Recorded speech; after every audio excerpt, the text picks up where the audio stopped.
ઘણા જુનિયર વકીલ મિત્રો અને લો સ્ટુડન્ટ સીપીસી એટલે કે સિવિલ પ્રોસિજર કોડની કલમો અને ઓર્ડરો જોઈને કન્ફ્યુઝ થઈ જાય છે કે આ બંને વચ્ચે તફાવત શું છે.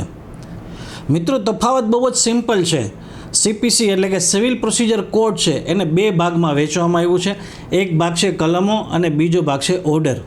સીપીસીમાં 158 કલમ આપવામાં આવી છે. આ જે કલમો કે સેક્શનો છે એ 158 સેક્શનો છે એ કોર્ટને સત્તા આપે છે, એટલે કે સબસ્ટેન્સિવ લો છે. આ જે કલમો છે સીપીસીની, એમાં જો કોઈ પણ જાતનો ફેરફાર કરવો હોય તો એ ફેરફાર કરવાની સત્તા માત્ર સંસદને છે, બીજા કોઈને નહીં. આ ખાસ યાદ રાખજો, પરીક્ષામાં આ પ્રશ્ન પૂછાઈ શકે છે કે સીપીસીની કલમોમાં ફેરફાર કરવાની સત્તા કોની પાસે છે. એવી જ રીતે બીજો ભાગ છે ઓર્ડર્સ, જેમાં 51 ઓર્ડર્સ આપવામાં આવ્યા છે. આ ઓર્ડર છે જે એ બતાવે છે કે આ જે કલમો છે અને સિવિલ પ્રોસિજર કોડ છે એની ટ્રાયલ છે એ કઈ રીતે ચલાવવામાં આવશે, એની આખી પ્રોસિજર છે એ આ ઓર્ડરમાં બતાવવામાં આવી છે.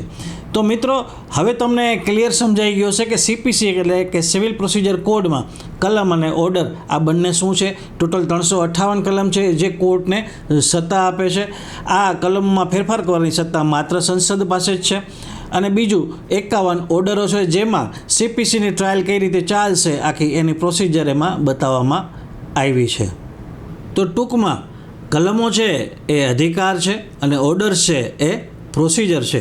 સીપીસી એટલે કે સિવિલ પ્રોસિજર કોડમાં માસ્ટરી કરવી છે તો ગભરાવાની જરાય જરૂર નથી. કાયદાની વાતોને જો ફોલો અને સબસ્ક્રાઈબ ન કરી હોય તો અત્યારે જ કરી દો. મિત્રો, આવતા એપિસોડમાં આપણે સમજવાના છીએ decree versus judgement versus order, એટલે કે ડિક્રી, જજમેન્ટ અને આદેશ આમાં શું ફરક છે.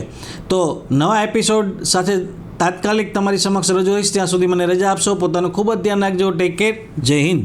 આવી જ રસપ્રદ અને ઉપયોગી માહિતી માટે કાયદાની વાતો સાથે જોડાયેલા રહો.